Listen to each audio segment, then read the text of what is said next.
Hi, this is Libin, Chacko, Kurian from Start Media Group.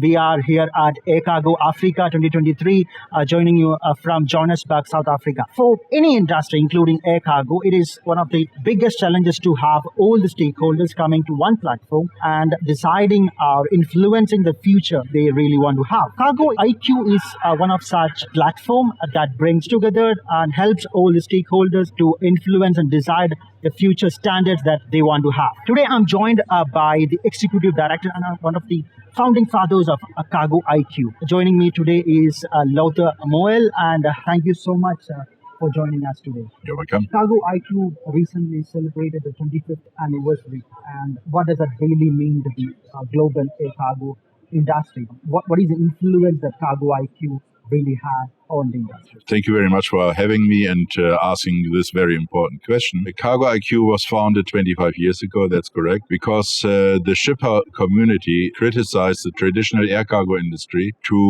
they criticized and challenged them to improve the quality of the movement of cargo. Airlines and forwarders got together and accepted the challenge and said, okay, what can we do together to improve the quality of the processes? The agreement was to write the ideal way of shipment movement from house to house, which was documented the so-called Master Operating Plan, short MOP, which was later on adopted by IATA as the industry standard. And based on that, Cargo IQ over the years developed a quality management system to address the challenges of the shippers community, to say through Cargo IQ we made quality measurable, whereas before it was just a feeling, either the quality is good or not good. Airline A measured the on-time departure, Airline B measured on-time arrival. What are the real KPIs? And Cargo IQ standardized them and made, first of all, quality measurable, and secondly, created these standards for our members to adopt. Give me an idea about how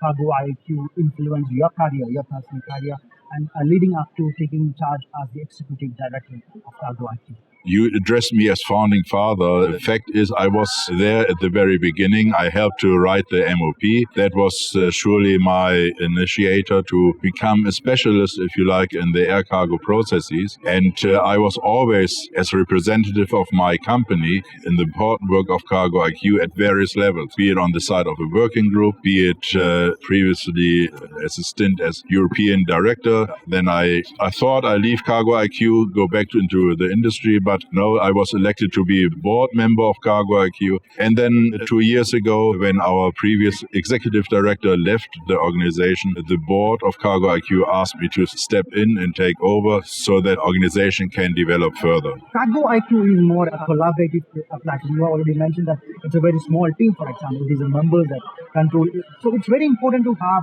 all the members to have a level of collaboration coming together. Can you tell our audience how the Cargo IQ helps your members to influence the standard that they are building? It is important to understand that Cargo IQ as an organization, we are not dictating what our members have to do. You have to visualize that we are getting all the experts from our members, be it from the airline side, from the forwarder side, IT side, whatever it is. We are getting them into the room. They are working then on particular concerns their companies have, and we then collaboratively make it a Cargo IQ standard, which is being adopted by our members for implementation. So it's not Cargo IQ decides and members have to do, no, it's the other way around. We live by the know-how of our members and by the problem-solving capability of our members as a community together. Cargo last year announced the renewed strategy for how to go forward, and you also announced the objectives for 2023, for example. Can you give me an idea about what is new, what is renewed in Cargo IQ? When we say something new, it's a new challenge, if you like. The work on quality never stops. It continuously develops further, so as the market of the air cargo industry develops further. During the COVID crisis, we all understood that getting vaccines to the patients was very, very important. But then the challenge was also that vaccines had to be transported in a certain temperature range. So Cargo IQ took that up as an organization with our members to say, okay, we develop our existing planning and measuring tools further to include the particular requirements of a certain commodity. Temperature measurements, for example. Another project which we started to implement is road feeder services.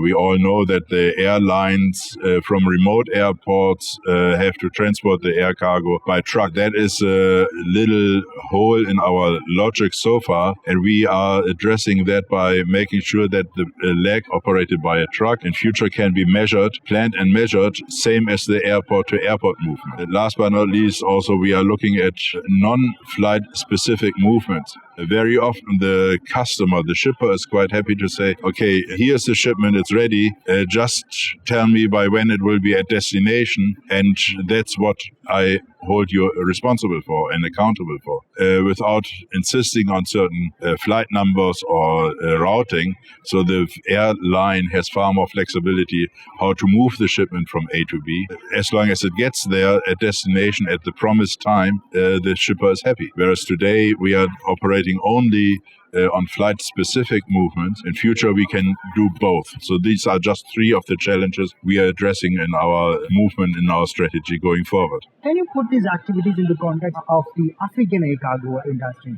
Can you give us an idea about what is happening in the African continent? And what brings you to the Air Cargo Africa 2023? My particular interest in coming here to Johannesburg this year is I want to talk to African airlines, to African forwarding companies, and my task is to invite them to become a member of Cargo IQ so that they can gain the same advantages on the quality perspective as any other internationally operating company. On the same line, the recent consultations that we had with the experts, many of them were talking about the need for new investments coming into the infrastructure or a unified regulatory framework, for example. Can you put these into context and how Cargo IQ maybe help the African air cargo to move into the future? Investments are required, but Cargo IQ is unfortunately not in a position to do the investment themselves. But I know that our members invest quite substantially into the African continent, be it in cold store warehouses in Nairobi by Swissport or Schenker there because of the particular challenges to move fresh produce, flowers and what have you from Africa into Europe, into the Middle Eastern countries, to Asia. So that investment is taking place, but I agree with you, it has to continue. Far more challenges are ahead, and the air cargo participants have maybe in joint ventures or so, maybe come together and say, okay, this is something we can do together, often or maybe also with the help of the government. This is very important for Africa. And I do appreciate that a small forwarding company cannot cope with all these challenges. They might need help from their business partners. Thank you so much for joining us today. You are very welcome. Thank you for the opportunity.